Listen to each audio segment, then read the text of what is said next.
जय माता की। आप सभी का हमारे YouTube चैनल जय माता की एक प्रार्थना में हार्दिक अभिनंदन है। आज हम सावन के महीने में सुना जाने वाला सावन महात्म्य की कथा को सुनेंगे। सावन के महीने में इस कथा को सुनने का बहुत ही पुण्य फल प्राप्त होता है।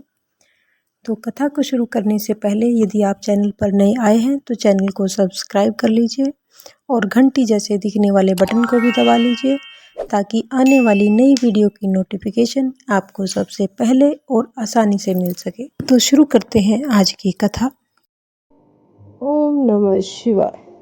कर्पूर गौरम करुणावतारम संसार सारम भुजगेंद्रहारम सदा वसंतं हृदयारविंदे भवं भवानी सहितं नमामि। ओम नमः शिवाय। बोले भंडारी बाबा की जय। आज हम श्रावण महात्म्य पढ़ेंगे। पहला अध्याय इस प्रकार है। श्रावण के महीने में श्रावण महात्म्य सुनने का बहुत ही पावन होता है। इसको सुनना और इसको सुनना चाहिए, पढ़ना चाहिए और जितना हो उसके दूसरों को सुनाना चाहिए। इसका अलग ही महत्व होता है। श्रावण मास का महात्म्य आज हम करेंगे। पहला अध्याय सूत जी का कथन। एक बार सूत जी सोनक तथा अन्य ऋषि गणों की सभा में पधारे। सूत जी ने उन्हें आदरपूर्वक प्रणाम किया और बैठने के लिए आसन दिया।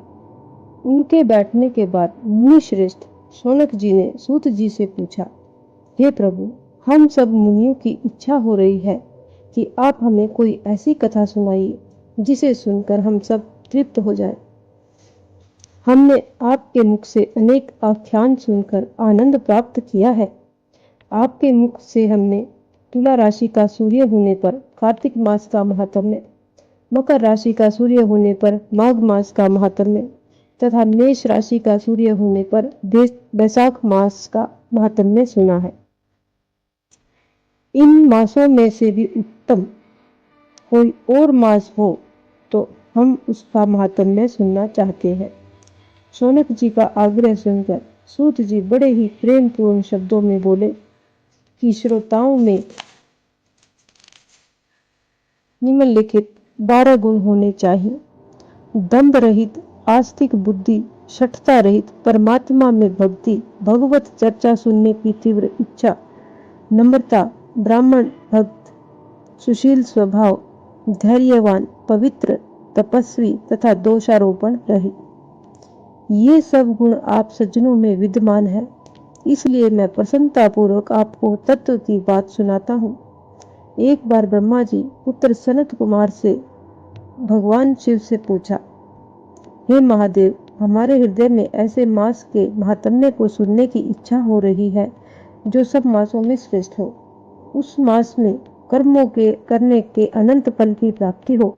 संसार के कल्याण के लिए ऐसे मास के सभी धर्मों का वर्णन विस्तार पूर्वक बताने की कृपा करें।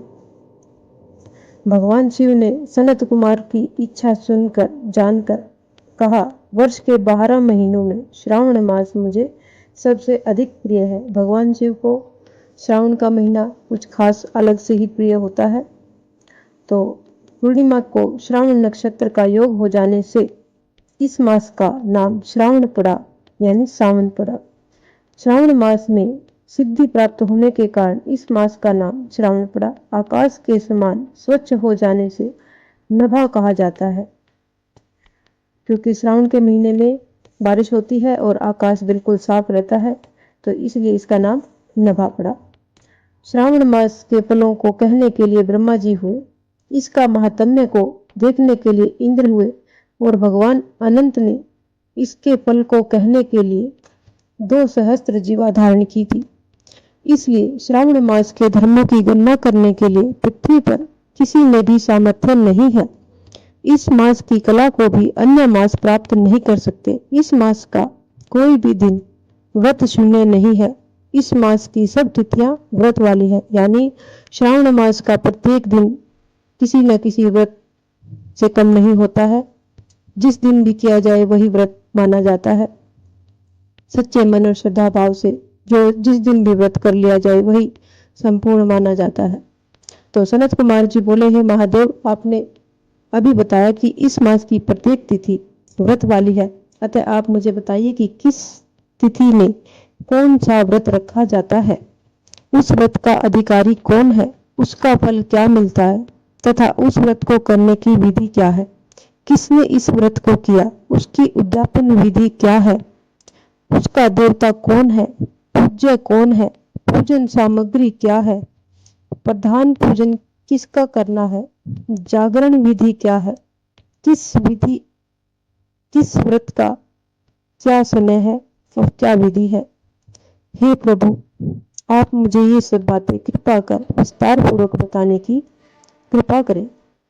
श्रावण मास आपको क्यों प्रिय हुआ, इसे पवित्रतम किस कारण से कहा गया, इस मास में कौन अवतार उत्तम माना गया है, इस मास में कौन सा अनुष्ठान करने योग्य माना गया है। हे प्रभु, आप सब प्राणियों के लाभार्थ मुझसे कहिए। रविवार से शनिवार तक जो व्रत आदि किए जाते हैं वे कृपा कर बताने का कष्ट करें। आप सब देवताओं में बड़े होने के कारण महादेव कहलाते हैं। पीपल के पेड़ में तीनों देव ब्रह्मा, विष्णु और महेश का निवास कहा गया है। उसमें भी आपका निवास सबसे ऊपर कहा गया है।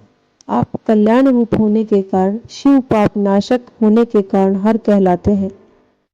इसीलिए प्रभु जी को हर हर महादेव बोला जाता है, क्योंकि वो सभी के दुखों को हर लेते हैं। शरीर में गणेश जी का अधिष्ठान रूप 4 दल का मूलाधार नाम का चक्र है। उसके ऊपर 6 दल का ब्रह्मा जी का अधिष्ठान नाम का दूसरा चक्र है। सबसे ऊपर 10 दल का भगवान विष्णु का मणिपुर नामक तीसरा चक्र है।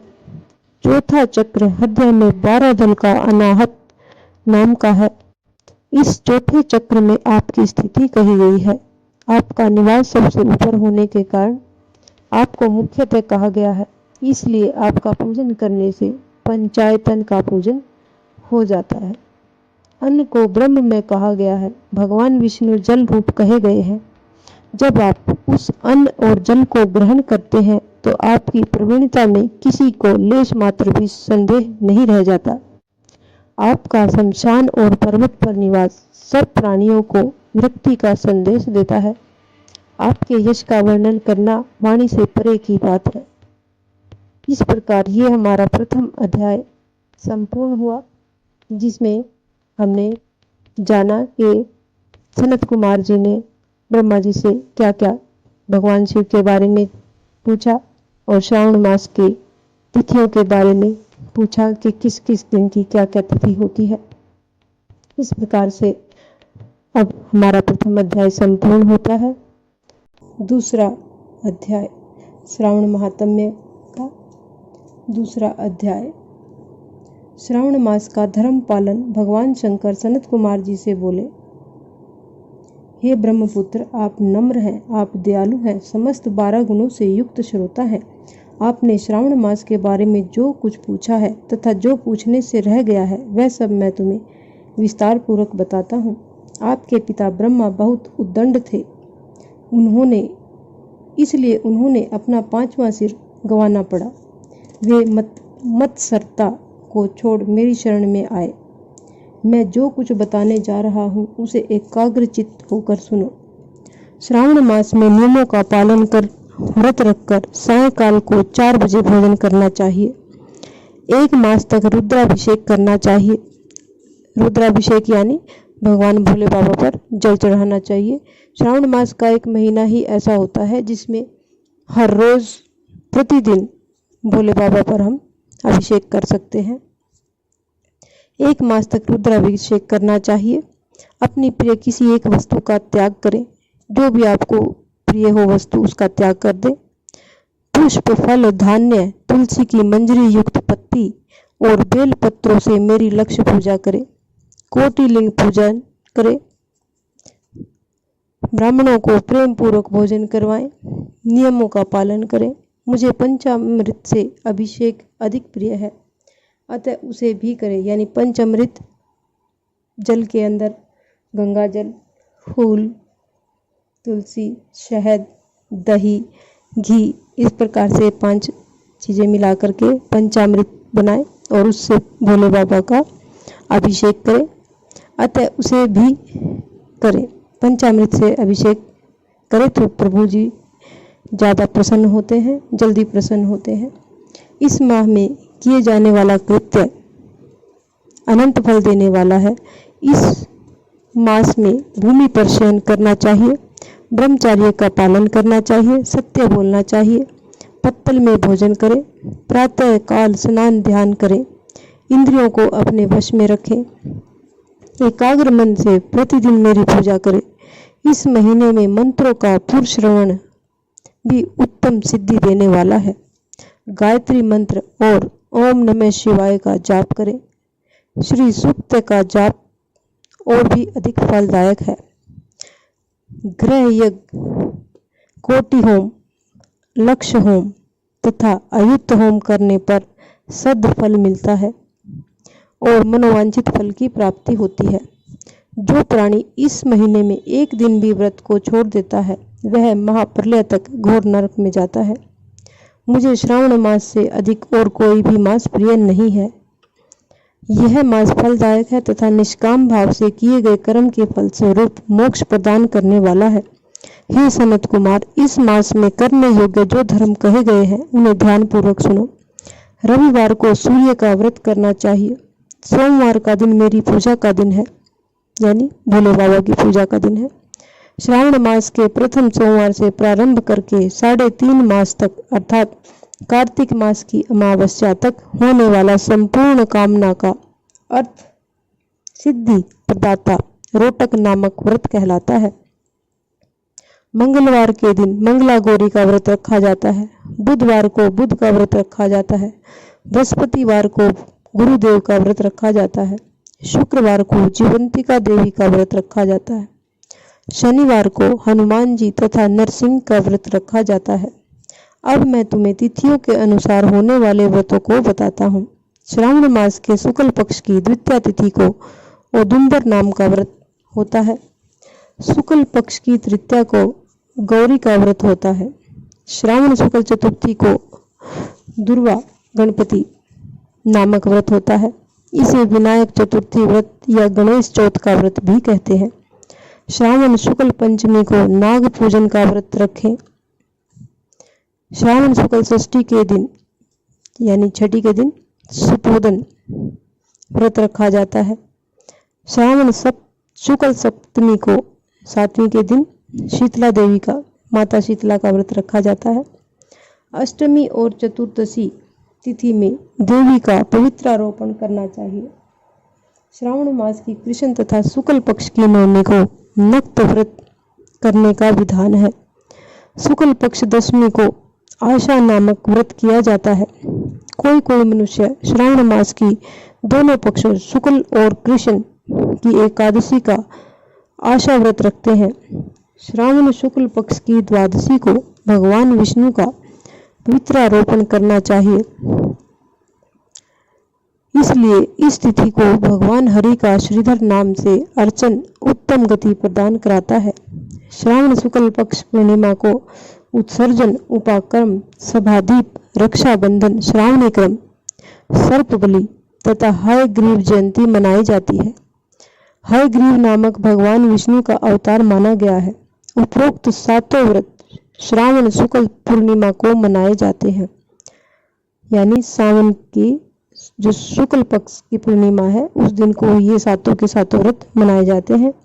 श्रावण कृष्ण चतुर्थी को संकट चतुर्थी, जिसे आम भाषा में संकट चौथ कहते हैं, तथा कृष्ण पक्ष की पंचमी को मानव कल्पादि व्रत रखा जाता है। श्रावण कृष्ण अष्टमी को भगवान श्री विष्णु ने श्री कृष्ण नाम से 16 कलाओं से युक्त अवतार लिया था। उस दिन व्रत तथा महोत्सव मनाया जाता है। श्रावण मास की अमावस्या को पिठोरा व्रत का विधान है। इस दिन कुशोत्पादन करें और वृषभों का पूजन करें। वृषभों यानी बैलों का पूजन किया जाए। श्रावण शुक्ल पक्ष की प्रथमा से लेकर समस्त तिथियों के अलग अलग देवी देवता हैं। प्रतिपदा प्रथमा के अग्नि द्वितीया के ब्रह्मा, तृतीया तिथि की गौरी, चतुर्थी तिथि के गणेश जी, पंचमी तिथि के नाग, षष्ठी तिथि के स्कंद, सप्तमी तिथि के सूर्य, अष्टमी तिथि के भगवान शिव, नवमी तिथि की माँ दुर्गा, दसवीं तिथि के यम, एकादशी तिथि के विश्व देव स्वामी है, द्वादशी तिथि के श्री हरि, त्रयोदशी तिथि के कामदेव, चतुर्दशी तिथि के शिव और पूर्णिमा के स्वामी चंद्रमा है। अमावस्या के स्वामी हमारे पितृजी है। जिस देव की जो तिथि है उस तिथि को उस देवता की पूजा अर्चना करनी चाहिए।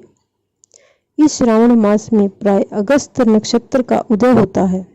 सिंह राशि पर सूर्य के संक्रमण के दिन से 12:40 बीत जाने पर अगस्त नक्षत्र का उदय होता है, यानी ऋषि नक्षत्र का उदय होता है। अगस्त ऋषि को 7 दिन पहले से ही अर्घ देना शुरू कर देना चाहिए। 12 महीनों में सूर्य भगवान अलग अलग नाम से प्रज्वलित होते हैं। श्रावण मास में गर्भास्थ नाम से प्रज्वलित होते हैं। इसलिए श्रावण मास में भक्ति पूर्वक सूर्य देव का पूजन करना चाहिए। श्रावण मास में साग का त्याग करना चाहिए। भाद्रपद मास में दही, आश्विन मास में दूध और कार्तिक मास में दाल का त्याग करना चाहिए। यदि कोई भक्त यह संपूर्ण विधान करने में असमर्थ हो तो उसे सभी मनोवांछित फलों की प्राप्ति होती है। हे मुनिश्रेष्ठ, इस श्रावण मास में मनाए जाने वाले व्रत और धर्मों का सविस्तार रूप से वर्णन करना कई सौ वर्षों से भी पूरा नहीं हो सकता। भक्तजन मेरे या श्री हरि के प्रीत्यर्थ संपूर्ण व्रत करें। मेरे और श्री हरि में कोई भेद नहीं है। मेरे भक्त ही श्री हरि को प्रिय है और श्री हरि के भक्त मुझे प्रिय हैं। जो प्राणी उसमें भेदभाव की कल्पना करते हैं या करेंगे वे नरकगामी होते हैं। हे सनत कुमार, आप श्रावण मास में धर्म पालन करें।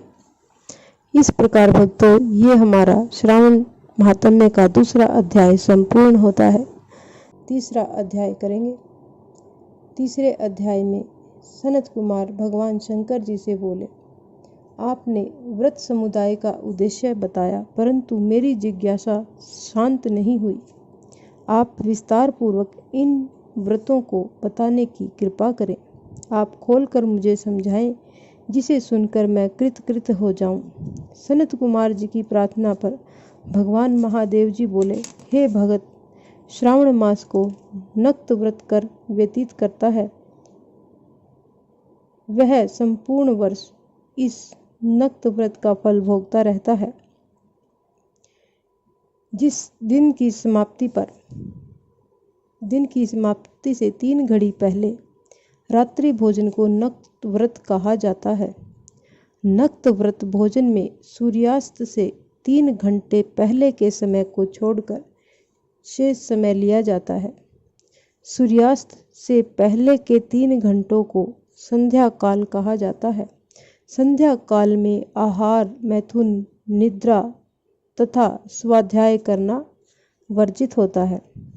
अब मैं तुम्हें गृहस्थ एवं सन्यासी के भेद से नक्त भोजन की 2 प्रकार की व्यवस्था बताता हूँ। ध्यानपूर्वक सुनो। जब सूर्य देव के मंद होने पर अपने शरीर की छाया दुगनी हो जाए, उस समय को सन्यासी के लिए नक्त भोजन व्रत कहा है।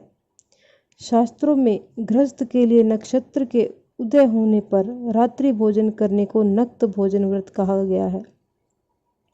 शास्त्रों में सन्यासियों के लिए रात्रि काल में भोजन निषिद्ध हो जाने से दिन के अष्टम भाग में भोजन करना बताया गया है। गृहस्थी को विधि द्वारा रात्रि में नक्त व्रत का भोजन करना चाहिए। सन्यासी, विधवा तथा विदुर को सूर्यास्त से पहले ही भोजन करने का विधान है। पुत्रवान, आश्रयहीन तथा स्त्री विहीन पुत्रवान विदुर को रात्रि में भोजन करना निषिद्ध है। श्रावण मास में नक्त व्रत करने वाले प्राणी उत्तम गति को प्राप्त होते हैं।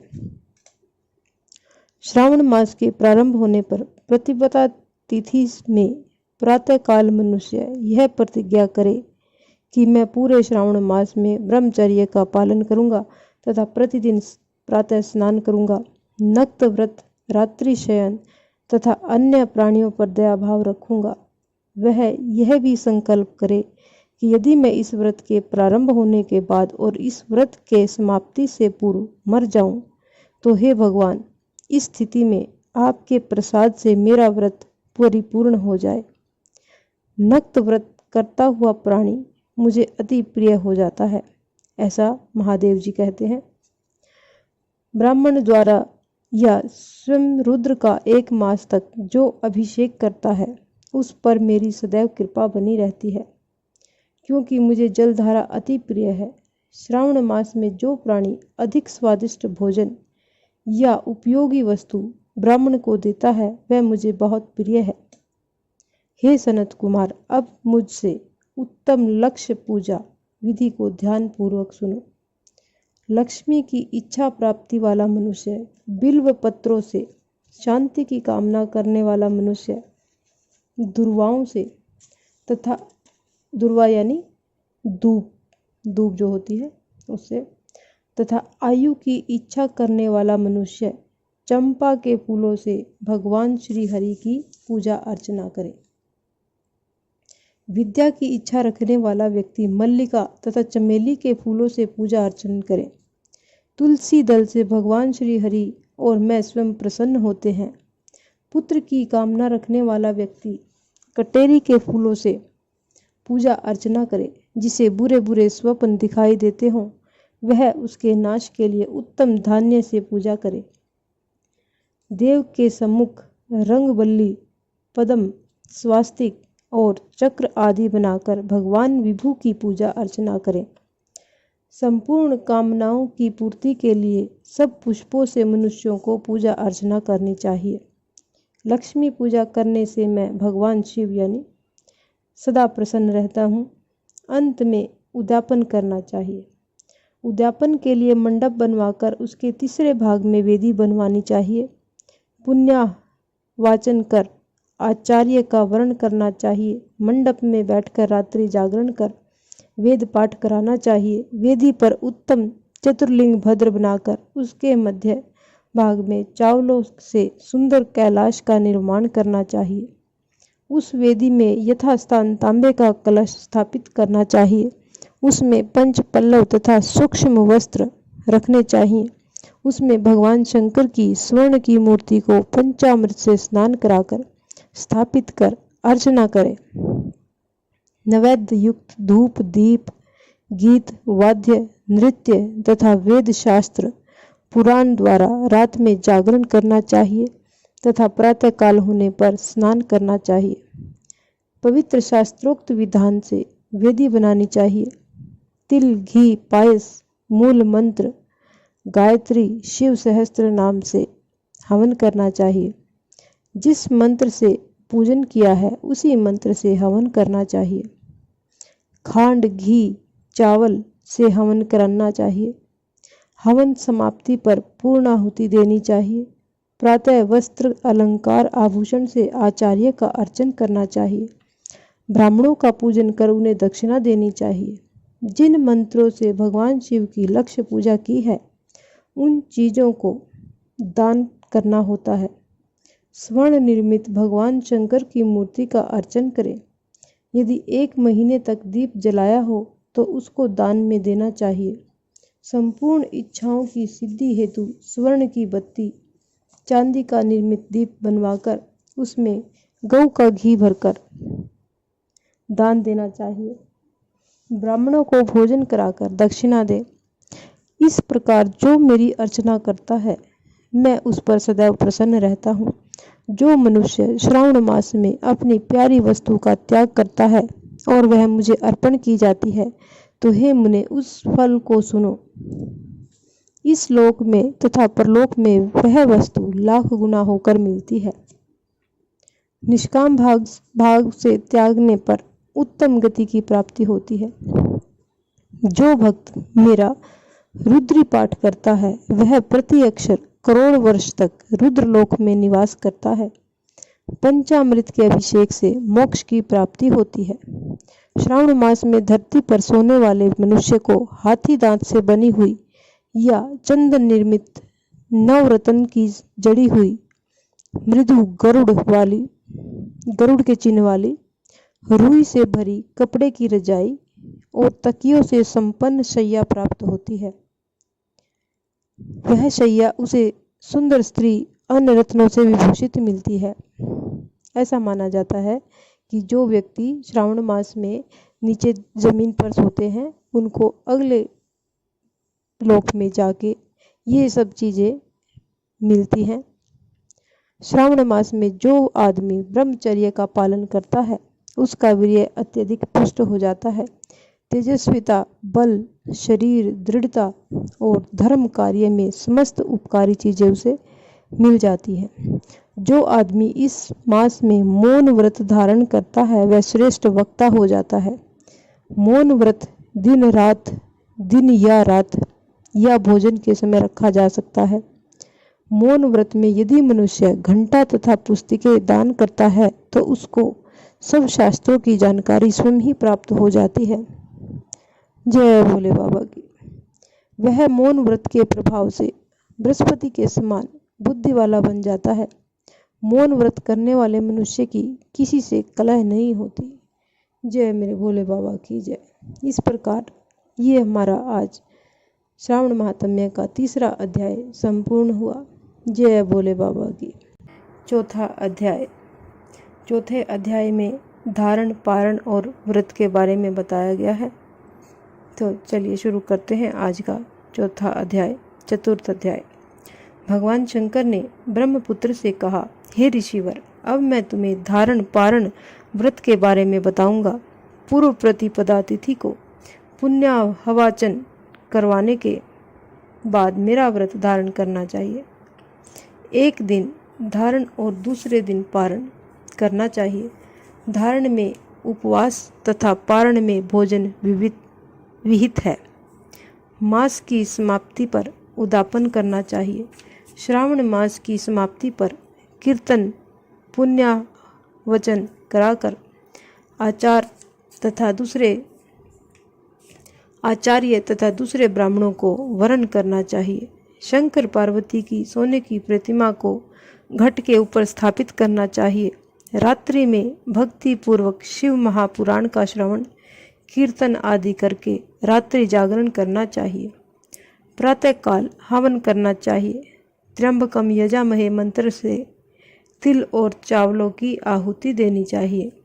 वामदेव विद्महे महादेवाय धीमहि तन्नो रुद्र प्रचोदयात् मंत्र से घृत और चावल की आहुति देनी चाहिए।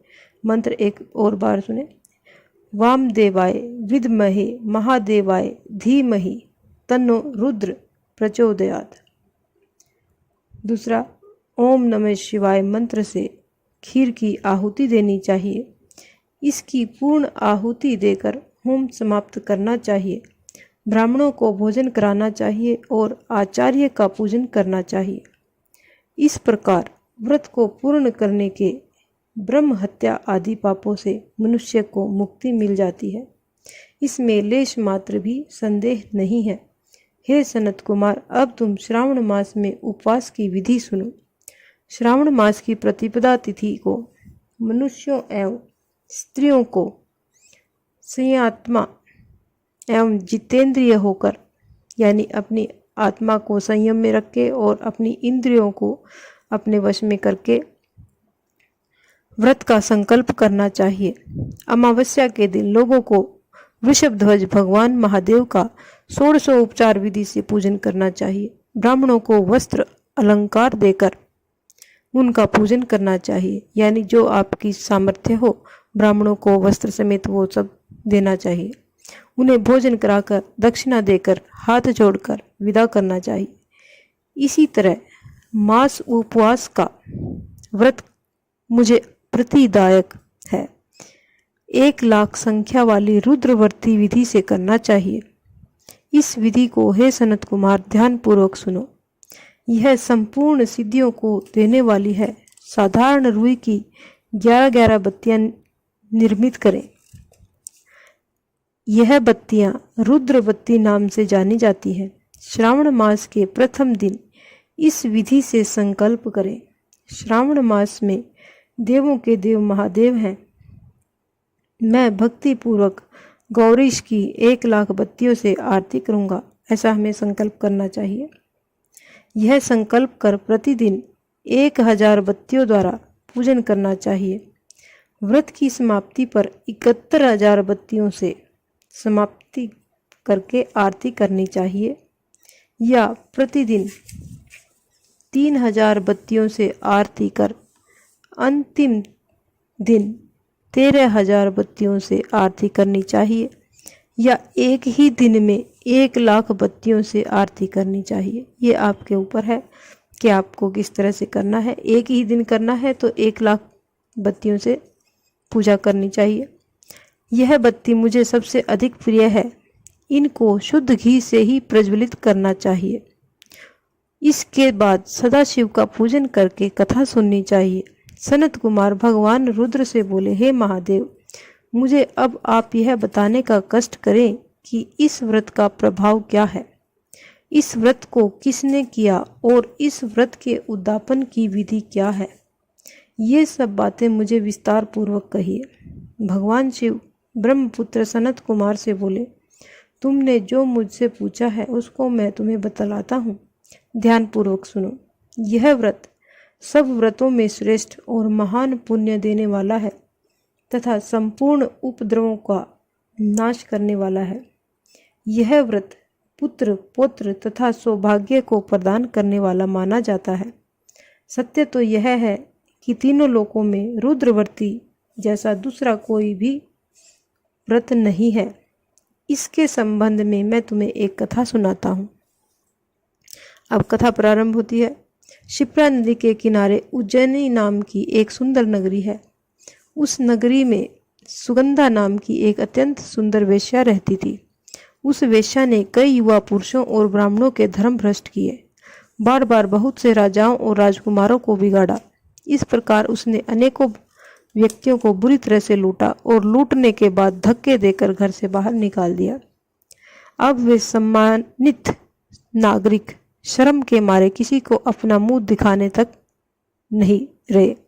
यानी उन्होंने उसको इतनी बुरी तरह से बेइज्जत किया कि वो अपना मुंह किसी को ना दिखा सके। उस सुगंधा वेश्या के शरीर से निकली सुगंधी 1 कोस तक फैलती रहती थी। यानी वो स्त्री जिस किसी के भी पास आती थी, उसके सामने वाले मनुष्य में वही स्मेल, वो खुशबू आती थी। 1 कोस तक फैलती रहती थी। पृथ्वी पर उसके रूप लावण्य की ख्याति दूर दूर तक फैल गई। वह गायन विद्या में 6 राग तथा 36 रागनियों में निपुण थी। नृत्य में वह रंभा आदि देवांगनों को भी पीछे छोड़ चुकी थी। एक बार वह वेश्या क्षिप्रा नदी के तट पर गई। वहां उसने सब और ऋषियों को देखा। कुछ ब्राह्मण स्नान कर रहे थे तो कुछ ब्राह्मण शिव या भगवान विष्णु की अर्चना कर रहे थे। उसने वहां ऋषि वशिष्ठ को बैठे हुए देखा। उनके दर्शन मात्र के प्रभाव से उस वेश्या की बुद्धि परिवर्तित हो गई। उसका मन वेश्या के जीवन तथा विषयों से हट गया। वह वेश्या महर्षि वशिष्ठ के चरणों में गिरकर अपने पाप कर्मों का नाश करने का उपाय पूछने लगी। सुगंधा वेश्या ने कहा, प्रभु, मैंने आज तक बहुत सारे पाप किए हैं। आप मुझे उन पापों से छुटकारा दिलाने का कोई उपाय बतलाइए। महर्षि वशिष्ठ उस वेश्या की बात सुनकर बोले, तुम मेरी बात ध्यानपूर्वक सुनो। तेरे पापों का नाश जिस पुण्य के करने से होगा, वह सब उपाय मैं तुम्हें बतलाता हूँ। तुम वाराणसी में जाकर रुद्रवर्ती नामक व्रत को करो। यह व्रत महान पुण्य देने वाला तथा शिव शंकर की भक्ति में मन को लगाने वाला है। इस व्रत के करने से तुम्हारी सद्गति हो सकती है। महर्षि वशिष्ठ के वचन सुनकर वह सुगंधा नामक वेश्या अपना खजाना नौकरों व मित्रों को देकर वाराणसी चली गई। उसने महर्षि वशिष्ठ द्वारा बताए व्रत को विधि विधान सहित किया, जिसके फलस्वरूप वह वेश्या पंच भौतिक शरीर को त्याग कर भगवान शंकर के शरीर में विलीन हो गई। जो भी स्त्री इस व्रत को जिस इच्छा को लेकर करती है उसे वह अवश्य ही प्राप्त होती है। हे सनत कुमार, अब तुम माणिक व्रतियों का महात्म्य सुनो। माणिक व्रतियों का व्रत करने से स्त्री मेरे अर्धासन की भागीदार बन जाती है। वह स्त्री महापर्यांत तक मेरी प्रिया होकर निवास करती है। अब मैं तुम्हें इस व्रत की पूर्ति के लिए इसकी व्रतोद्यापन विधि बताती हूँ। इस व्रत को करने वाली स्त्री पार्वती सहित शंकर की प्रतिमा स्थापित करे। शिव पार्वती की प्रतिमा स्वर्ण की बनी होनी चाहिए, यानी सोने की होनी चाहिए, तथा वृषभ की प्रतिमा, जो बैल है नंदी बैल जी, उनकी प्रतिमा चांदी की बनी होनी चाहिए। यथाविधि पूजन करके रात्रि जागरण करें। प्रातःकाल नदी में जाकर स्नान करें। भक्ति पूर्वक आचार्य का वर्ण करें तथा 11 ब्राह्मणों के द्वारा घी, पायस एवं बेलपत्रों से हवन कराना चाहिए, अथवा रुद्र सूक्त, रुद्र गायत्री या मूल मंत्र द्वारा हवन कराना चाहिए। पूर्ण आहुति कर आचार्य आदि की पूजा करके 11 ब्राह्मणों को जोड़े सहित भोजन कराना चाहिए। इस प्रकार जो भी स्त्री इस व्रत को पूरा करती है वह स्त्री संपूर्ण पापों से मुक्त हो जाती है। स्थापित सामग्री घट, शिव पार्वती प्रतिमा आदि आचार्य को समर्पित करनी चाहिए। इस व्रत को करने वाली स्त्री एवं उसके पति को 1000 अश्वमेघ यज्ञ के फल की प्राप्ति होती है। इति श्री चतुर्थ अध्याय संपूर्ण। 5वां अध्याय। 5वें अध्याय में हम जानेंगे कोटिलिंग महात्म्य एवं रविवार व्रत कथा का महत्व। भगवान शंकर बोले, हे सनत कुमार, कोटिलिंग का महात्म्य तथा पुण्य का विधान बताना या वर्णन करना बहुत कठिन है। जब एक लिंग महात्म्य की कथा का वर्णन करना असंभव है तो कोटिलिंग के महात्म्य का कौन वर्णन कर सकता है। कोटिलिंग मतलब हजारों लिंग। तो यदि मनुष्य में कोटिलिंग निर्माण करने की शक्ति न हो तो उसे 1000 लिंगों का निर्माण करना चाहिए। यदि इसमें भी समर्थ न हो तो उसे 100 लिंग या फिर 1 लिंग ही श्रावण मास में बनवाना चाहिए। 1 लिंग के बनवाने से भी जीव मेरे पास निवास करता है। कामदेव के शत्रु भगवान शंकर का ओम नमः शिवाय मंत्र से पूजन करना चाहिए। घर में यज्ञ करके उद्यापन करना चाहिए। हवन करने के बारे में ब्राह्मणों को भोजन कराना चाहिए, यानी हवन करने के बाद ब्राह्मणों को भोजन कराना चाहिए। इस व्रत को करने से असमय में मृत्यु का भय समाप्त हो जाता है। इस मास का व्रत बंध्यत्व का हरण करके संपूर्ण आपत्तियों को दूर करता है, रोग शोक संताप मिटाता है। जो प्राणी पंचामृत से श्रावण मास में मेरा अभिषेक करता है वह इस शरीर को छोड़कर कैलाश में एक कल्प तक मेरे पास निवास करता है। वह प्राणी पंचामृत पीने वाला, गौ तथा धन आदि से युक्त अत्यंत मधुर भाषी त्रिपुरासुरहंता भगवान शंकर का प्यारा बन जाता है। जो मनुष्य श्रावण मास में हविष्यान्न भोजन करता है वह चावल आदि संपूर्ण धान्यों की अक्षय निधि से युक्त हो जाता है। जो मनुष्य श्रावण मास में पत्तल पर भोजन करता है उसे भोजन के लिए सोने के बर्तन प्राप्त होते हैं। जो मनुष्य श्रावण मास में जमीन पर सोता है वह कैलाश पर निवास करता है। जो मनुष्य श्रावण मास में एक दिन भी ब्रह्म मुहूर्त में स्नान करता है तो उसे पूरे महीने तक नहाने का फल मिलता है। इस माह में जो मनुष्य जितेंद्रिय होता है उसे इंद्रियजन्य बल की प्राप्ति होती है। इस महीने में स्फटिक, पाषाण, मिट्टी तथा मरमक्त मणि से निर्मित शिवलिंग या स्वयं उत्पन्न या बनाए हुए या ईशान निर्मित अथवा पीतल या चंदन मक्खन निर्मित शिवलिंग में एक बार अर्चन करने से 100 ब्रह्म हत्याओं का पाप मिट जाता है। सूर्य ग्रहण, चंद्र ग्रहण या अन्य किसी सिद्ध क्षेत्र में लक्ष्य जप करने से जो सिद्धि प्राप्त होती है वह सिद्धि श्रावण मास में केवल एक बार जप करने से मिल जाती है। किसी दूसरे समय में किए गए नमस्कार तथा प्रदक्षिणा से जो 1000 बार में फल मिलता है वह फल श्रावण महीने में एक बार नमस्कार या प्रदक्षिणा करने से ही मिल जाता है। यह श्रावण मास मुझे अत्यधिक प्यारा है। इस महीने में वेद पारायण करने पर सब वेद मंत्रों की अच्छी तरह से सिद्धि हो जाती है, ऐसा शंकर भगवान जी कहते हैं। इस महीने का एक दिन भी बिना श्री सूक्त पाठ किए न बताएं। जो इसको अर्थवाद मानता है वह मनुष्य नरक को प्राप्त होता है। मनुष्य को समिधा, चरु, तिल और घी से ब्रह्म यज्ञ करना चाहिए। धूप, गंध, पुष्प, नैवेद्य आदि के द्वारा अर्चना करनी चाहिए। भगवान शंकर के रूपों का यथोचित ध्यान कर शक्ति द्वारा कोटि होम, लक्ष्य होम और अयुक्त हवन करना चाहिए। तिलों का व्याहृत मंत्रों द्वारा हवन करना चाहिए। इसी को ग्रह यज्ञ का नाम दिया गया है। हे सनत कुमार, अब मैं तुम्हें रविवार व्रत की कथा, महात्म्य, विधि तथा पारायण को बताता हूँ। उसे ध्यान पूर्वक सुनो। प्रतिष्ठानपुर में एक गरीब ब्राह्मण रहता था। उसका नाम सुकर्मा था।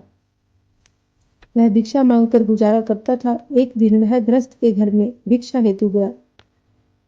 किसी ने उसको अपने घर पर आमंत्रित किया तो वह वहां पर भिक्षा के लिए गया तो वहां स्त्रियां रविवार का व्रत कर रही थी।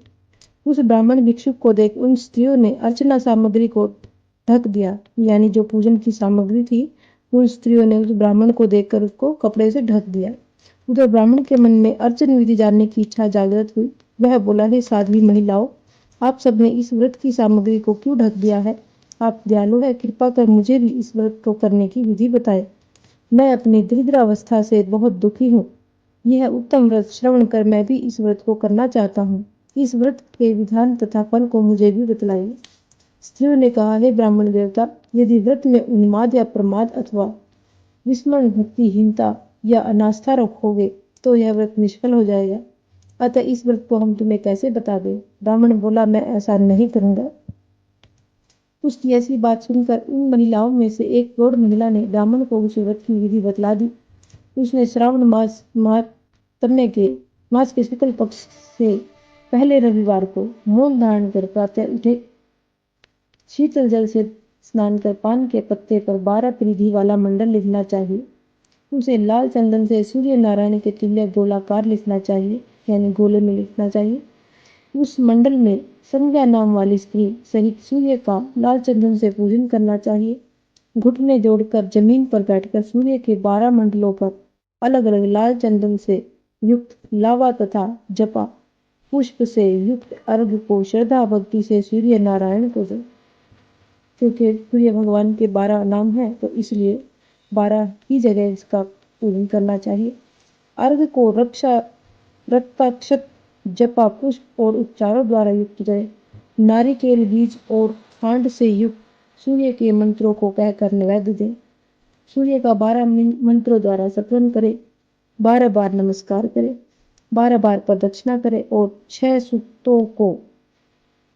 सूत जो मोनी का धागा होता है, 6 सूतों को एक में मिलाकर उसमें 6 ग्रंथि लगावे, यानी 6 गांठें लगावे। उस सूत्र को सूर्य नारायण को अर्पण कर अपने गले में पहन ले। 12 प्रकार के फल का वायना ब्राह्मण को दे। कुपात्र को इस व्रत की विधि नहीं बतलानी चाहिए। ये द्विज, इस व्रत के करने से निर्धन धनवान हो जाता है, निसंतान पुत्रवान हो जाता है, कोढ़ी का कोढ़ मिट जाता है, रोगी का रोग दूर हो जाता है। प्राणी जिस वस्तु की इच्छा करता है वह उसको इस व्रत के प्रभाव से तुरंत प्राप्त हो जाती है। श्रावण मास के महीने 4 या 5 जितने भी रविवार पड़े, सब रविवारों को व्रत करना चाहिए। फल की प्राप्ति हेतु उद्यापन भी करना चाहिए। इस प्रकार रविवार का व्रत करने से कार्य सिद्धि होती है। गरीब ब्राह्मण रविवार के व्रत की विधि प्राप्त कर अपने घर को लौट गया। घर आकर उसने अपनी दोनों पुत्रियों को भी रविवार व्रत की कथा एवं विधि से अवगत कराया। इस व्रत के सुनने और अर्पण तथा दर्शन मात्र से उसकी दोनों पुत्रियां सुंदर बन गई। उसी दिन गरीब ब्राह्मण के घर लक्ष्मी जी निवास करने लगी। अब वह ब्राह्मण भगवान की कृपा से धन कुबेर बन गया। जय भोले बाबा की। एक दिन वहां का राजा ब्राह्मण के घर के सामने से गुजर रहा था तो उसकी दृष्टि ब्राह्मण की रूपवती कन्याओं पर पड़ी।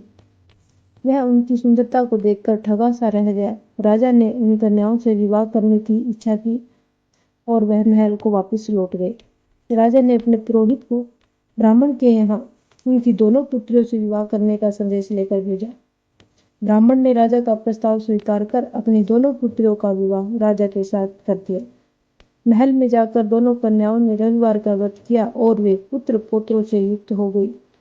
हे सनत कुमार, जिस व्रत के सुनने मात्र से भी सारी आकांक्षाओं की पूर्ति होती है, तो उसके अनुष्ठान के फल का तो क्या कहना।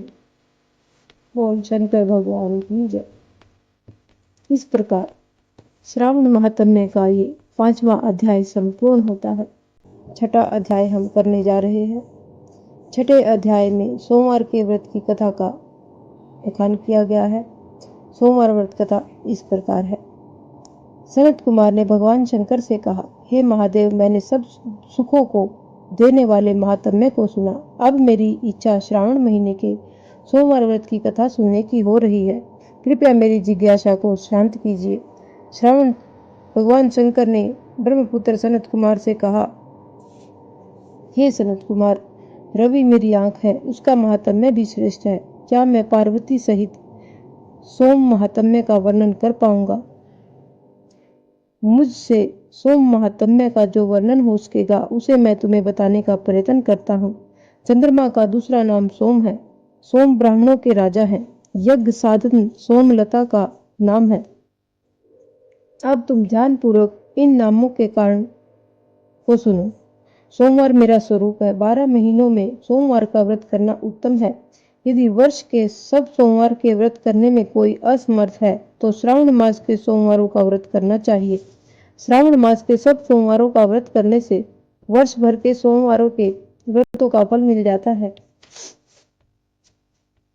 श्रावण मास के सब सोमवारों का व्रत करने का संकल्प करके प्रति सोमवार को शाम को भगवान सदाशिव महादेव का अर्चन करे, षोडशोपचार से पूजन करे और एकाग्र मन से कथा को सुने।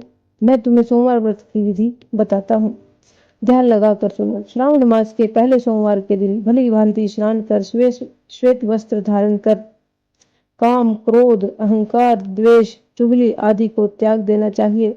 मालती, मल्लिका आदि के सफेद पुष्पों तथा अन्य पुष्पों से तथा अभिष्ट उपचारों से मूल मंत्र ओम नमः शिवाय या त्र्यंबकम मंत्र से पूजा करनी चाहिए और हाथ जोड़कर भोलेनाथ का ध्यान करना चाहिए।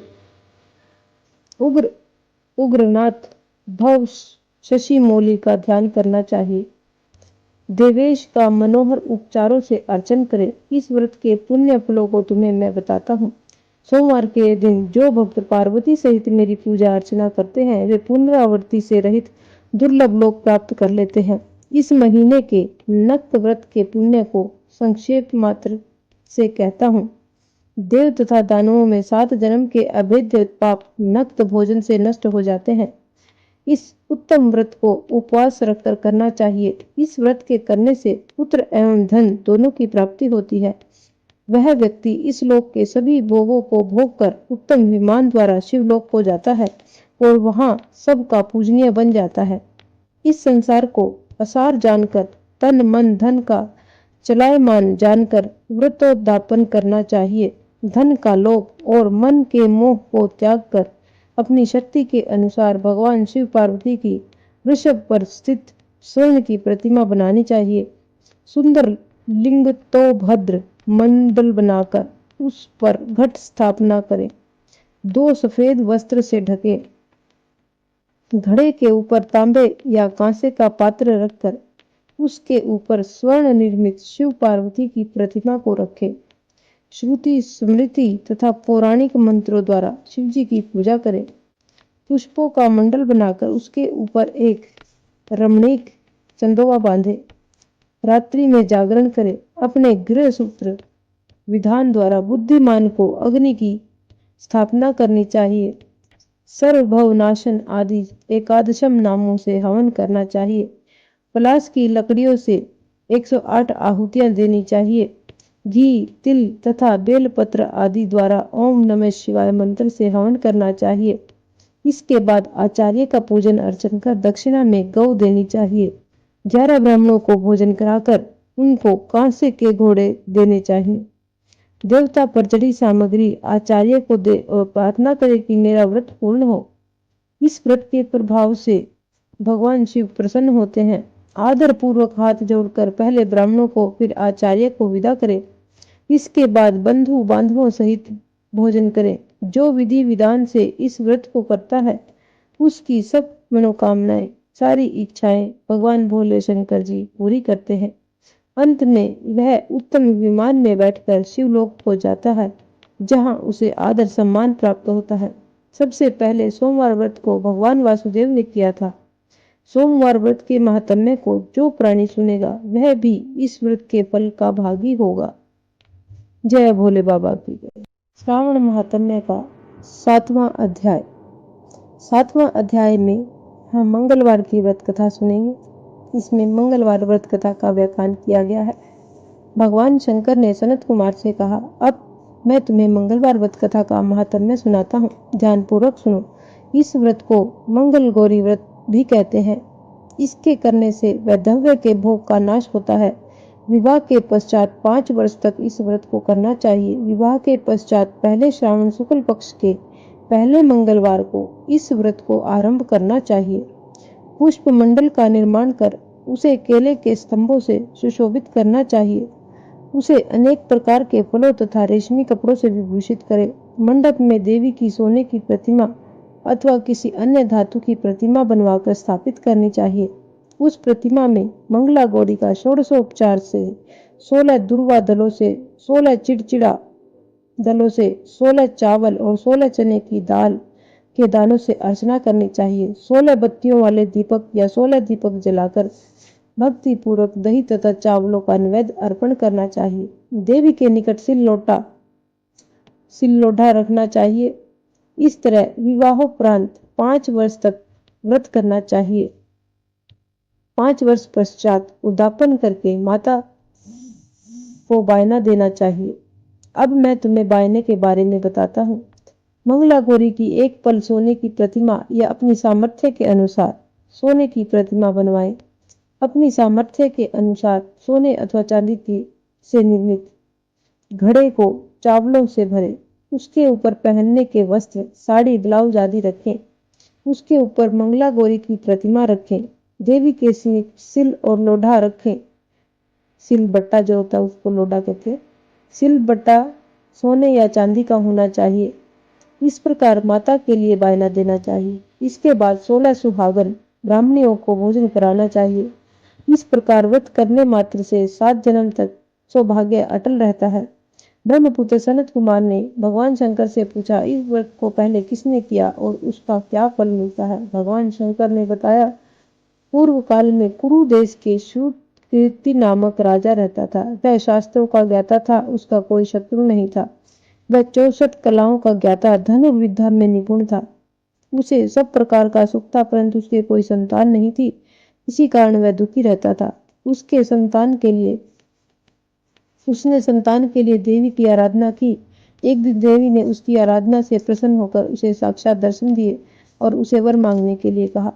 शूरकीर्ति ने देवी से एक पुत्र की मांग की। राजा के वचन सुनकर देवी मुस्कुराई। देवी बोली, हे राजन, तुमने एक दुर्लभ वस्तु की याचना की है, परंतु फिर भी मैं तुमको पुत्र अवश्य दूंगी। तुम्हें एक गुणवान पुत्र प्राप्त होगा, परंतु उसकी आयु केवल 16 वर्ष की है। हाँ, यदि एक सुंदर तथा विद्या विहीन पुत्र चाहिए तो वह बहुत समय तक जीवित रहेगा। अब बताओ तुम्हें कैसा पुत्र चाहिए? राजा ने अपनी रानी से विचार विमर्श कर गुणी पुत्र की मांग की।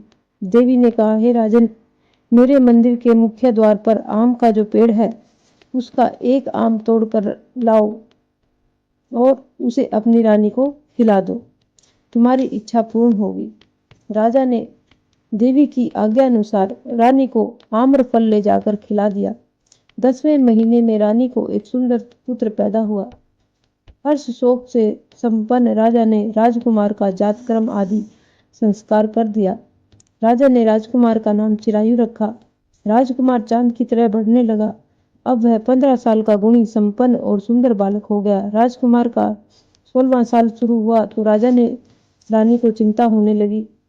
राजा ने सोचा कि यह पुत्र बड़े ही कष्टों से प्राप्त हुआ है, मैं इसकी मृत्यु अपनी आंखों के सामने नहीं देखूंगा। यह सोचकर राजा ने राजकुमार चिरायु को उसके मामा के साथ काशी जी पढ़ने के लिए भेज दिया। रानी ने अपने भाई से कहा, तुम कार्तिक का वेश धारण कर राजकुमार चिरायु को काशी जी ले जाओ। मैंने इसके जन्म से पूर्व भगवान मृत्युंजय से प्रार्थना की थी कि हे विश्वदेव, पुत्र की प्राप्ति पर जगतपति की यात्रा के लिए भेजूंगी, इसलिए तुम इसे काशी जी ले जाओ। इसकी रक्षा का भार अब तुम्हारे कंधों पर है। अपनी बहन की आज्ञा मानकर वह राजकुमार चिरायु को काशी जी ले गया। एक दिन की यात्रा के बाद वे आनंद नगर पहुंचे। आनंद नगर के राजा का नाम वीरसेन था। राजा के सर्वगुण संपन्न रूप लावण्य वाली मंगला गौरी नाम की राजकुमारी थी। उस समय वह राजकुमारी सखियों सहित बगीचे में खेल रही थी। उसी समय वहां चिरायु और उसके मामा पहुंचे। वे दोनों बालिकाओं को क्रीड़ा देखने के लिए वहां रुक गए। राजकुमारी की सहेलियों में से एक सहेली ने क्रोध से भरकर राजकुमार चिरायु को रंडा कहा। राजकुमारी ने अपनी सहेली से कहा, हे सखी, तुम दुर्वचन क्यों बोल रही हो? मेरे साथ अयोग्य वाणी बोलने वाली कोई भी नहीं है। देखो, मंगल गौरी व्रत के प्रभाव से मेरे हाथ से जिसके माथे पर चावल गिर जाए, इसके साथ मेरा विवाह हो जाने पर यदि वह अल्पायु वाला भी है तो भी चिरायु हो जाएगा। इसके बाद सब बालिकाएं अपने अपने घरों को लौट गई। राजकुमारी भी महल में चली गई।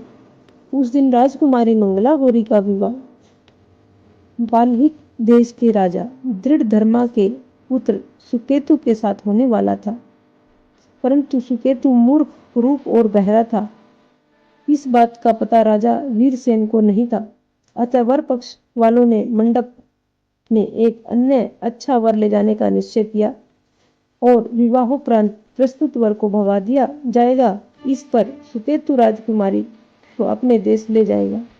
ऐसा विचार कर वर पक्ष के कुछ आदमी चिरायु के मामा के पास आकर बोले, यह बालक तुम हमें दे दो, इसके द्वारा हमारा काम सिद्ध होने वाला है। इस पृथ्वी पर परोपकार से बढ़कर कोई दूसरा काम नहीं है।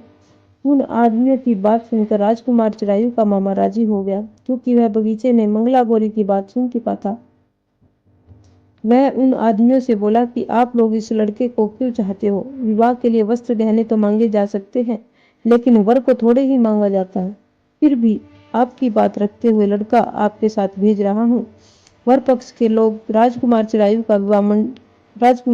को विवाह मंडल में ले गए और विवाह कार्य संपन्न हो गया। विवाह के बाद रात में जब राजकुमार चिरायु मंगला गौरी के साथ सोया, उसी दिन उसका 16वां वर्ष समाप्त हो रहा था। ठीक उसी समय काल सांप का रूप धारण कर वहां आया। संयोगवश उसी समय राजकुमारी मंगला गौरी की नींद खुल गई। उसने सांप को देखा तो राजकुमारी ने सांप की पूजा की, उसे पीने के लिए बहुत सारा दूध दिया। मंगला गौरी ने कहा, मैं उत्तम व्रत करूंगी, मेरे पतिदेव को छोड़ दो तथा उन्हें चिरंजीवी होने का आशीर्वाद दो। देखते ही देख सांप कमंडल में घुस गया। राजकुमारी ने अपनी चोली से कमंडल का मुख बंद कर दिया। उसी समय राजकुमार चिरायु अपने शरीर के अंगों को ऐंठते हुए उठ बैठा। उसने राजकुमारी से कहा, मुझे बहुत भूख लगी है। राजकुमारी ने माता के समीप जाकर लड्डू आदि लाकर राजकुमार को खाने के लिए दिए। राजकुमार ने प्रसन्नता से लड्डू खाए। हाथों को धोते समय उसके हाथ से अंगूठी गिर गई। वह पान खाकर फिर सो गया।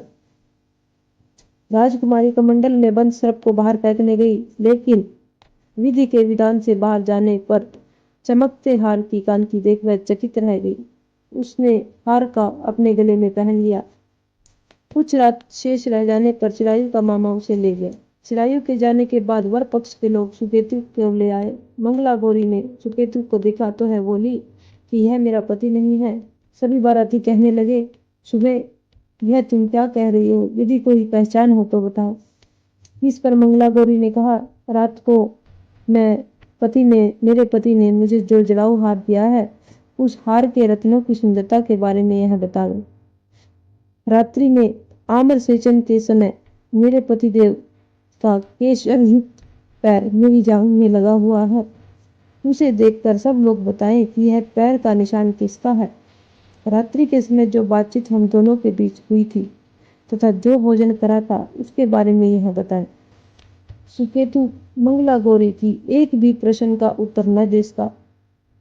इस पर कन्या पक्ष वालों ने बारात को बिना दुल्हन के वापस भेज दिया। मंगला गौरी के पिता महाराजा वीरसेन ने एक महान यज्ञ कराया। उसे यह भी पता चल गया कि वर पक्ष वालों ने अपने कुरूप राजकुमार के स्थान पर किसी अन्य सुंदर युवक को विवाह के मंडप में ले आए थे और उस अनजान युवक के साथ मंगला गौरी का विवाह हुआ था। अब मंगला गौरी राजमहल के बरामदे में एक चिक्की ओट में बैठ गई और आते जाते प्रत्येक व्यक्ति को देखने लगी। इधर चिरायु भी वहां के हालचाल जानने की इच्छा से अपने मामा के साथ इधर आया। जैसे ही चिरायु महल के आगे से गुजरा तो मंगला गौरी ने उसे पहचान लिया। वह अपने पिता राजा वीरसेन से बोली, यह आदमी जो अभी अभी गया है यही मेरा पति है। राजा ने दोनों मामा भांजे को बुलाया। मंगला गौरी की बात बताई हुई निशानियां चिरायु में मौजूद थी। राजा ने विवाह उत्सव के वस्त्राभूषण आदि अश्व गज रथ तथा बहुत सी चीजें देकर मंगला गौरी को विदा किया। मामा अपने भांजे चिरायु को तथा मंगला गौरी को लेकर अपनी बहन के यहाँ चल दिया। जब चिरायु के माता पिता ने उसके आने का समाचार सुना तो उन्हें विश्वास नहीं हुआ, क्योंकि भाग्य विपरीत कैसे हो सकता है। इसी बीच चिरायु अपने माता पिता के पास पहुंच गया और उनके चरण स्पर्श किए। पुत्र वधू को सास ने अपनी गोदी में बैठाकर सब बातें पूछी। मंगला गौरी ने उसको व्रत महात्म्य तथा पिछला समस्त घटनाक्रम बतलाया। मंगला गौरी के कारण ही तभी से यह व्रत मंगला गौरी के नाम से प्रसिद्ध हुआ। इसे जो कोई भी सुनेगा अथवा इसका कीर्तन करेगा, इसके उस व्यक्ति के सभी मनोरथ सिद्ध हो जाएंगे। श्री सूत जी कहते हैं कि हे ऋषिगण, भगवान शंकर ने सनत कुमार से इस व्रत को कहा और वह इस कार्य की सिद्धि वाले व्रत को सुनकर गदगद हो उठे। उनको इसके सुनने से परमानंद की प्राप्ति हुई। इस प्रकार जो कोई भी मां मंगला गौरी का व्रत करता है या इसकी कथा को सुनता है या सुनाता है, भगवान भोलेनाथ और मां पार्वती उनके सभी कष्टों को दूर करते हैं। जय मां अम्बे, जय मां मंगला गौरी। 8वां अध्याय। 8वें अध्याय में बुधवार और बृहस्पतिवार की कथा का बखान किया गया है। तो ये इस प्रकार है। भगवान शंकर बोले, हे सनत कुमार, अब मैं तुमसे पाप को हरने वाले बुध और बृहस्पति व्रत को बताता हूँ, जिन्हें श्रद्धा के साथ करने से प्राणी उत्तम सिद्धि को प्राप्त कर सकता है। ब्रह्मा जी ने चंद्रमा को ब्राह्मणों के राज्यासन पर अभिषिक्त किया था। किसी समय चंद्रमा की दृष्टि बृहस्पति की पत्नी तारा पर पड़ी। तारा रमणीय रूप लावण्य संपन्न स्त्री थी, यानी वो बहुत सुंदर स्त्री थी। चंद्रमा उसके रूप लावण्य पर मोहित हो काम के वश में हो गए। चंद्रमा ने देवताओं की गुरु पत्नी को जबरदस्ती अपने घर में रख लिया। कुछ काल पश्चात उसे एक पुत्र पैदा हुआ। पुत्र का नाम बुध रखा गया। बुध विद्वान, रूपवान तथा सर्वगुण संपन्न था। देवगुरु बृहस्पति अपनी पत्नी को खोजते हुए चंद्रमा के निवास पर पहुंचे। वहां उन्होंने अपनी पत्नी तारा को देखा। बृहस्पति चंद्रमा से बोले, तुमने गुरु पत्नी के साथ गमन किया, इस पाप से तुम कैसे बचोगे? इस पाप की और तुम्हारी बुद्धि कैसे प्रवृत्त हो गई? अब तुम चुपचाप मेरी पत्नी को मुझे लौटा दो और तुम इस पाप से बचने के लिए प्रायश्चित करो। यदि तुम ऐसा नहीं करते हो तो मैं तुम्हारी शिकायत इंद्र से करूंगा। बृहस्पति के कहने पर भी चंद्रमा उनकी पत्नी को लौटाने को तैयार नहीं हुआ, तो गुरुदेव ने राजा इंद्र से चंद्रमा की शिकायत कर दी कि इसने मेरी पत्नी का अपहरण कर लिया है। हे इंद्रराज, आप देवराज हैं, आप चंद्रमा से कहकर मेरी पत्नी मुझे वापस दिलवाए। ऐसा न करने पर चंद्रमा ने जो पाप किया है वह आपको लगेगा, क्योंकि राज्य का पाप शास्त्र के अनुसार राजा को ही भोगना पड़ता है। देवराज इंद्र ने चंद्रमा को बुलाया और उसे आज्ञा दी कि तुम देवगुरु बृहस्पति जी की पत्नी तारा को वापस लौटा दो। किसी दूसरे की पत्नी के साथ गमन करने को पाप माना जाता है और गुरु पत्नी के साथ गमन करना महापाप है। देवराज इंद्र का आदेश पाकर चंद्रमा गुरु पत्नी तारा को बृहस्पति को लौटाने को तैयार हो गया, परंतु तारा से उत्पन्न हुआ पुत्र मैं वापस नहीं करूंगा। चंद्रमा की बात सुनकर देवताओं को संशय हो गया कि वह किसका पुत्र है। इस बात की पुष्टि तो तारा ही कर सकती है कि यह किसका पुत्र है। देवताओं ने तारा को बुलाकर पूछा, हे कल्याणी, तुम सच सच बताओ, यह पुत्र किसका है? लज्जा युक्त होकर तारा ने कहा, यह बालक चंद्रमा का औरस तथा बृहस्पति का क्षेत्रज पुत्र है। अब जिसको ठीक समझे उसे इस बालक को सौंप दीजिए। तारा की बात सुनकर बालक बुध को चंद्रमा को सौंप दिया गया। इससे गुरु बृहस्पति खिन्न हो गए। उन्हें खिन्न देखकर देवों ने दोनों को वर दिया। चंद्रमा से कहा, यह तुम्हारा पुत्र है, अब तुम घर जाओ। चंद्रमा तथा बृहस्पति पुत्र बुध ग्रह होगा। हे आचार्य, और भी शुभ वर को ग्रहण करो। जो प्राणी दोनों को मिलकर एक साथ व्रत करेगा उसे सब सिद्धियों की प्राप्ति होगी। भगवान शिव के प्रिय मास श्रावण में जो लोग बुध और गुरुवार के दिन अर्चना करेंगे उनके खजाने भरे रहेंगे तथा उनका क्षय नहीं होगा। नैवेद दही भात से दोनों मूर्तियां लिखनी चाहिए। जो दोनों मूर्तियों को झूले पर रखकर अर्चन करता है वह दीर्घायु तथा संपूर्ण गुणों से युक्त पुत्र प्राप्त करता है। पाकशाला में लिखकर अर्चना करने से पाक वृद्धि और देवागार में लिखकर अर्चना करने से देव की दया होती है। सोने के कमरे में लिखकर अर्चना करने से पत्नी का वियोग कभी नहीं होगा। इस प्रकार यथास्थान पर उसका फल प्राप्त होगा। 7 वर्ष तक व्रत करने के पश्चात उसका उद्यापन करना चाहिए। उद्यापन में पहले रात में जागरण करें। सोने की प्रतिमा का निर्माण कर विधि पूर्वक अर्चन करें। षोडशोपचार द्वारा अर्चना कर हवन करे। तिल, घी तथा खीर प्रज्वलित अग्नि में देनी चाहिए। चिंचिड़ा तथा पीपल की समिधाओं से हवन करके पूर्णाहुति डालनी चाहिए। इसके बाद मामा भांजे को भोजन कराकर अन्य ब्राह्मणों को भोजन कराना चाहिए। ब्राह्मणों को दक्षिणा देकर तथा उन्हें हाथ जोड़कर विदा करने के बाद स्वयं भोजन करना चाहिए। इस प्रकार 7 वर्ष तक व्रत करने वाला प्राणी सब इच्छाओं को प्राप्त कर लेता है। जो विद्या की कामना करता है उसे विद्या की प्राप्ति होती है। वह वेदों और शास्त्रों का मर्म जान लेता है। उसे बुद्ध ज्ञान एवं गुरु बृहस्पति गुरुता प्रदान करते हैं। सनत कुमार ने भगवान शंकर से पूछा, आपने पहले मामा तथा भांजे को भोजन कराने का विधान बताया है, इसका क्या कारण है? भगवान शंकर ने कहा, हे सनत कुमार, पहले समय में मामा और भांजा दोनों दरिद्र थे। एक दिन दोनों भोजन के लिए घूमते फिरते एक सुंदर नगर में पहुंच गए। उन्होंने वहां प्रत्येक मकान में श्रावण के महीने में प्रत्येक बार का व्रत करते लोगों को देखा, परंतु बुध और बृहस्पति का व्रत करते किसी को नहीं देखा। दोनों मामा भांजे ने बहुत समय तक आपस में विचार किया कि सब जगह सूर्य और अन्य वारों का ही व्रत किया जा रहा है, परंतु बुध और बृहस्पति का व्रत देखने को भी नहीं मिल रहा। अतः हम दोनों बुध और गुरु का व्रत करें तो अच्छा रहेगा, क्योंकि अभी तक किसी ने भी इन दोनों वारों का व्रत नहीं किया है।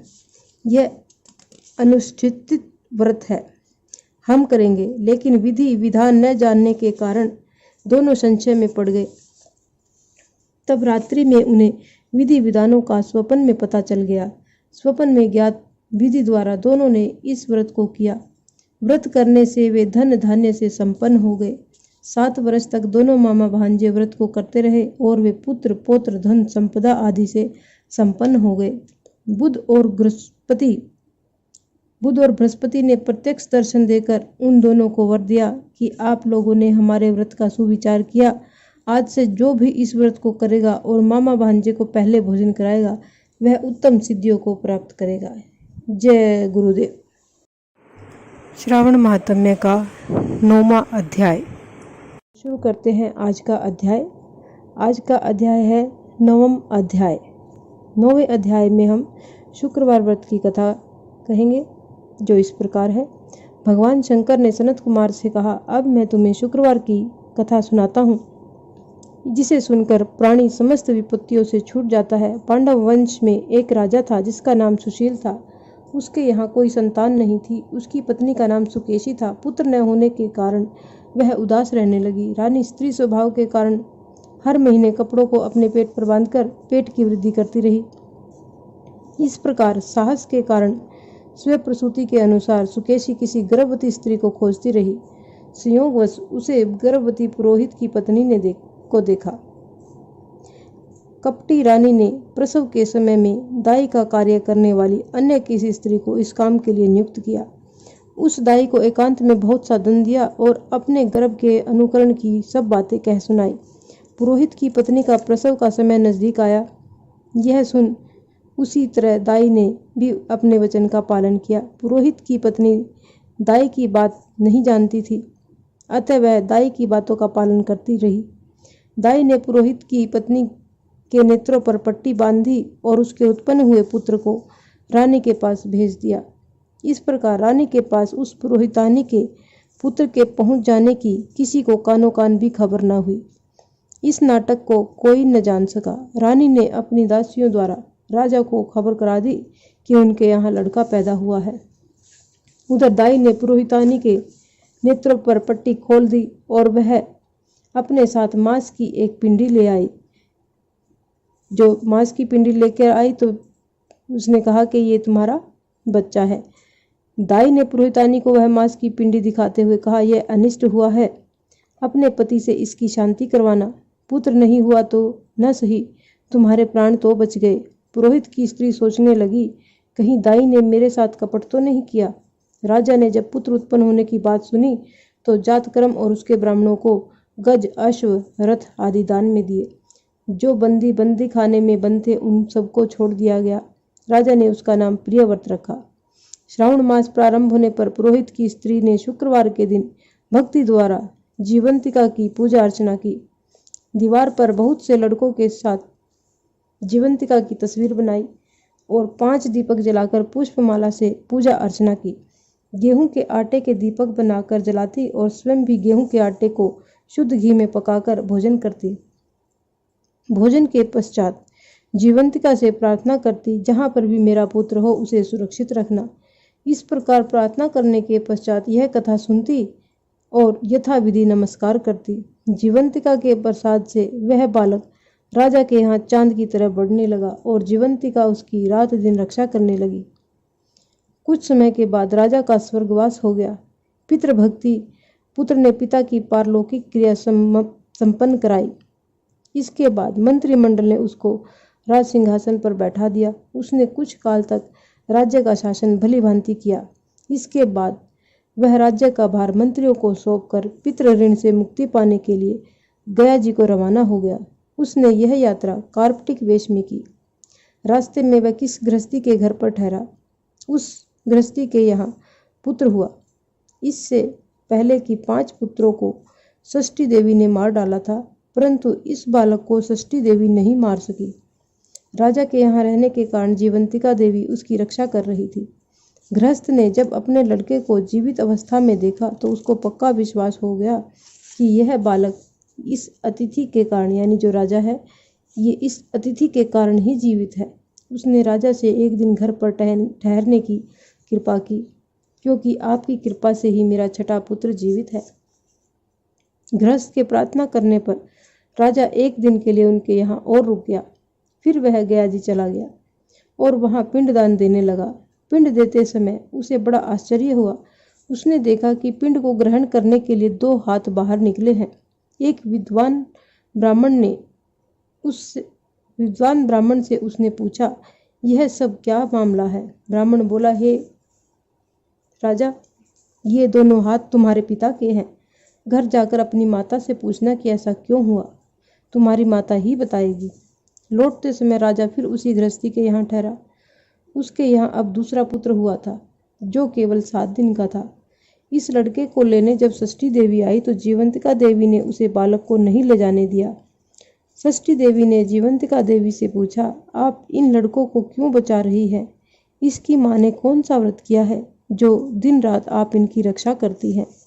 राजा भी उस समय जाग रहा था। वह दोनों देवियों की बात सुन रहा था। वह नींद का बहाना करके पड़ा रहा। जीवंतिका बोली, इनके यहाँ जो अतिथि ठहरा हुआ है उसकी माँ श्रावण के महीने में शुक्रवार के दिन मेरा पूजन तथा व्रत नियमानुसार करती है।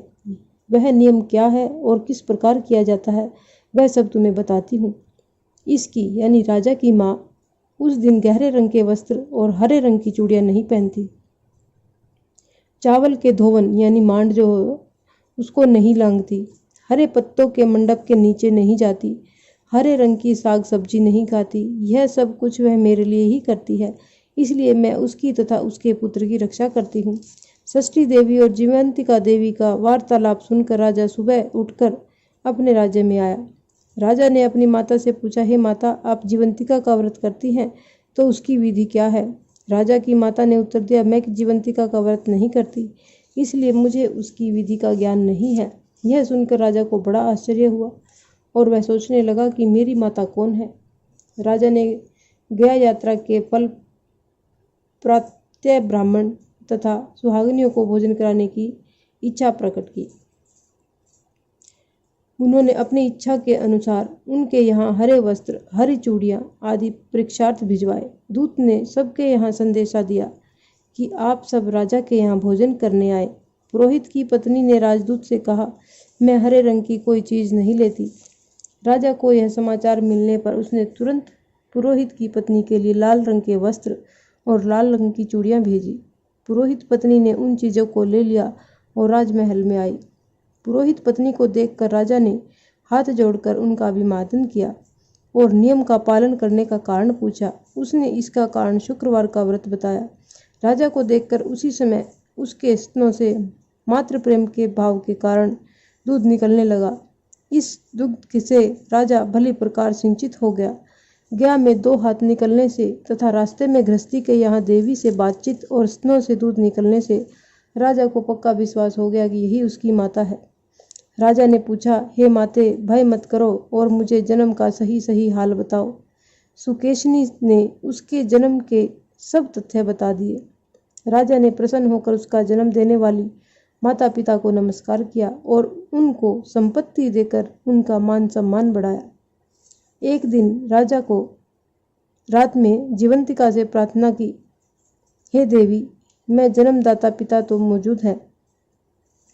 राजा ने रात को जीवंतिका माता से प्रार्थना की कि हे माता रानी, मेरे जन्मदाता पिता तो मौजूद हैं, फिर मैं गया में पानी से 2 हाथ किसके निकले थे? देवी ने राजा को ख्वाब में ही उत्तर दिया, हे राजन, मैंने तुम्हें विश्वास दिलाने हेतु ऐसी माया रची थी जिसमें तुम कोई संदेह न करो, इसमें तुम कोई भी संदेह ना करो। शंकर भगवान जी बोले, हे सनत कुमार, मैंने तुम्हें शुक्रवार के व्रत करने का महात्म्य कह सुनाया। इस व्रत को श्रावण मास में करने से मनुष्य की समस्त इच्छाएं पूर्ण हो जाती हैं।